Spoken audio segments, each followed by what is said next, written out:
Welcome, welcome, welcome everyone to Chat Like a Native. This is the deep dive where we really get into how English conversations work, how they feel natural. Have you ever been there, mid-conversation in English, searching for the right words, and then silence, that really awkward pause where your brain's spinning but nothing comes out. Well, today, that's exactly what we're tackling. Our mission is to give you some really practical, natural sounding replies. Think of them as tools, clever little tools that do more than just fill silence. They actually make you sound, well, more confident, more fluent, totally in control. We want to make sure you never feel rushed in English again. That's right. And it's not just a nice extra skill. It's pretty essential, especially if you're past the beginner stage and really aiming for that natural flow. These aren't just filler words. Forget that idea. They're more like levers in the conversation. They help manage the rhythm, the back and forth. They signal you're listening, thinking, and about to say something useful. Without them, you can get those uncomfortable gaps where maybe someone else jumps in, or you just seem hesitant, even if you're just processing. So yeah, they buy you time, sure, but they also project confidence. They give you that mental space to put together a good answer. It's about being strategic. I like that conversational levers. Much better than fillers. It makes them sound active, not passive. So, okay, for listeners wanting to feel more comfortable and sound confident, why are these quick replies so crucial in English conversations? What's the core reason? Well, they do a few really important jobs. First, they keep the conversation smooth, like preventing those sudden jarring stops. Nobody likes awkward silences, right? These phrases keep things flowing. Second, they really signal confidence. Using them naturally shows you understand how English conversations work, the rhythm, the unspoken rules. It's not just about vocabulary. And third, like I said, they put you in control. Instead of feeling put on the spot, you create a little space for yourself. You get to pause deliberately and plan your response. It's empowering. That's really interesting, almost like a hidden technique to sound fluent and thoughtful. So we've got 6 specific replies we want to look at today. Let's dive into the first one. It's polite, positive, and you can use it almost anywhere. It's a good question. Ah, yes. That's a good question. A classic. Its strength is how flexible it is. You can use it chatting with friends or in a serious work meeting. And it does more than just buy time. It actually compliments the person who asked. It says, hey, that made me think. It builds a connection, makes the whole exchange feel more positive. Imagine a colleague asks, how can we improve this process? Instead of just freezing, you can say, that's a good question. I think maybe we could start by, see, it changes the feel instantly. Well, Less pressure. yeah, I find myself using that one without even thinking sometimes. It just You feels... did right. Okay, but what if the question is trickier, something you really need to consider carefully? That's where the next one comes in handy, right? Let me think about that for a second. Exactly. This one's perfect when you need to signal you're going to give a careful, considered answer, not just an off-the-cuff reaction.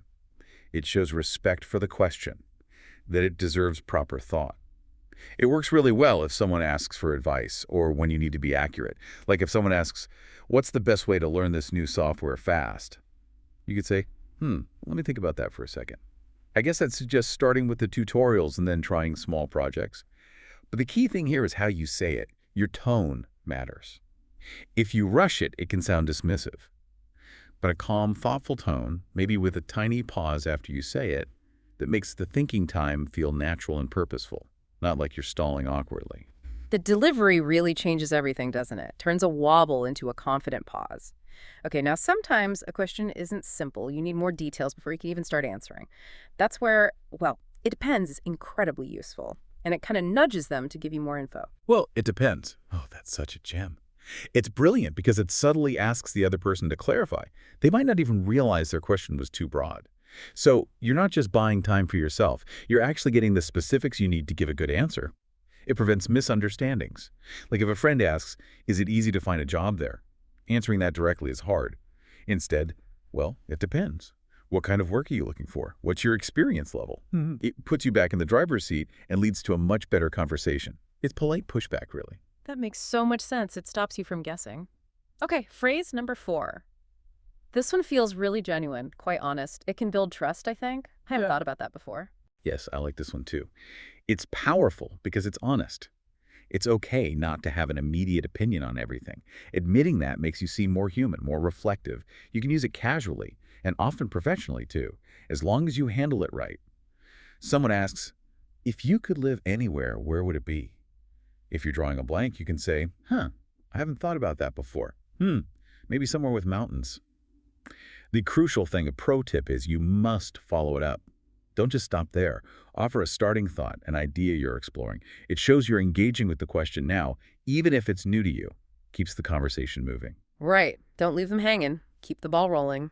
Okay, next up, number 5. This one seems super simple, but it works wonders. That's interesting. That's interesting.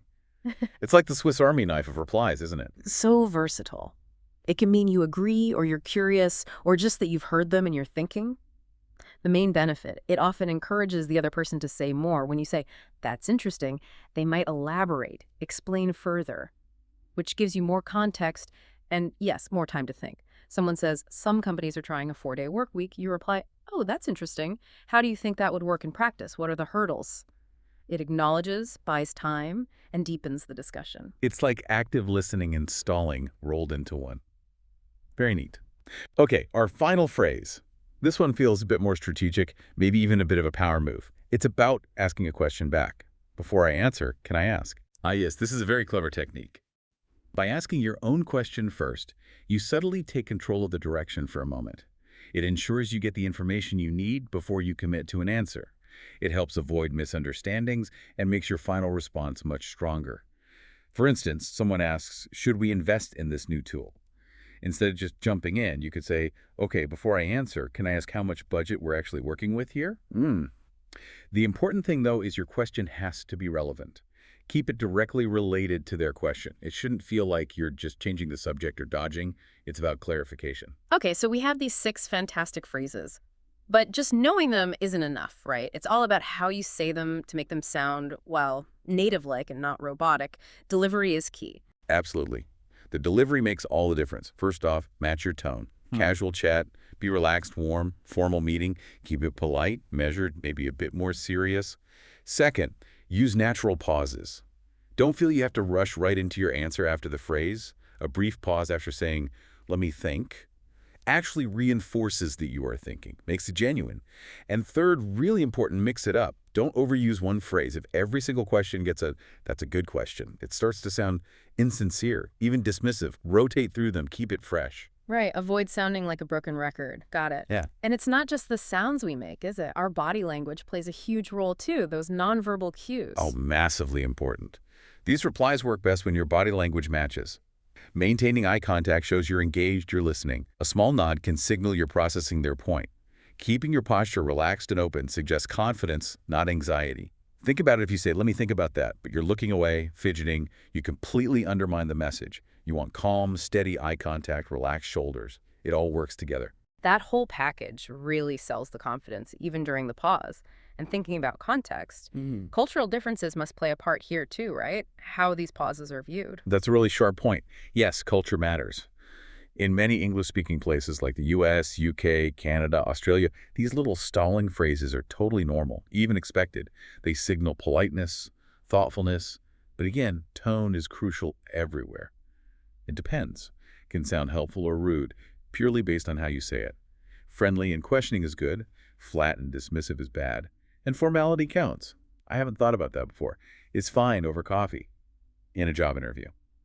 Maybe risky, unless you immediately follow it with a really strong, thoughtful attempt at an answer. You need to read the room. So be mindful of the situation and the tone. Okay, so you've used one of these phrases, bought yourself that moment. How do you smoothly get from the stalling phrase into your actual answer? You mentioned building a bridge. Exactly. You don't want the phrase to be a dead end. It needs to connect smoothly to your main point. Think of a simple structure. First, the strong reply itself, like, that's interesting. Then add a little bridge phrase, something like, hey, because that actually reminds me of, or and my initial thought on that is, rag. And finally, deliver your answer. I think the main challenge would be, this structure keeps the conversation flowing naturally. You move from pause to connection to contribution. Seamless. Strong reply, bridge, answer. Got it. That makes it feel much less abrupt. Okay, this is all super practical stuff, but like anything, you need to practice to make it feel natural. Any tips for listeners on how to actually practice these? Practice is key. One good way is to just make a list. Write down common questions you get asked, maybe at work or socially. Then pair each question with one or two of these replies. Say them out loud. Record yourself, maybe. Listen to your tone. Are you pausing naturally? Then try it live. Find a friend or language partner. Ask them to throw random questions at you. The more you use them consciously in safe situations, the faster they'll become automatic, just part of how you speak English. Great idea. Practice with a friend sounds fun too. Low stakes. Now, are there any common mistakes people make when they first start using these? Any pitfalls to watch out for? Yeah, a few things crop up. One is sounding robotic, like we mentioned, not varying your tone or intonation. That just sounds unnatural. Another big one is over-apologizing, saying sorry before you pause to think. You don't need to apologize for thinking. It actually makes you sound less confident. Just use the phrase. And finally, be careful not to use phrases that sound, well, a bit dated or overly formal unless the situation calls for it. Stick to the kinds of phrases native speakers actually use day to day, like the ones we've discussed. So just to wrap that part up, these strong replies, that's a good question. Let me think. Well, it depends. And the others, they're really powerful tools, much more than filler. They boost your confidence, help you manage the conversation politely, and give you that essential control, especially when you need a moment. Using them well is a big step towards sounding truly fluent. Absolutely spot on. And remember, the goal isn't just to stall forever. It's about buying that crucial moment to give a better, more thoughtful, more confident answer. So here's something to think about as you go through your week. How could getting comfortable with these simple replies change how you handle conversations? Not just in English, but maybe in any situation where you feel put on the spot. Start listening for them. You'll probably notice native English speakers using variations of these all the time. It's a subtle but really effective part of natural communication.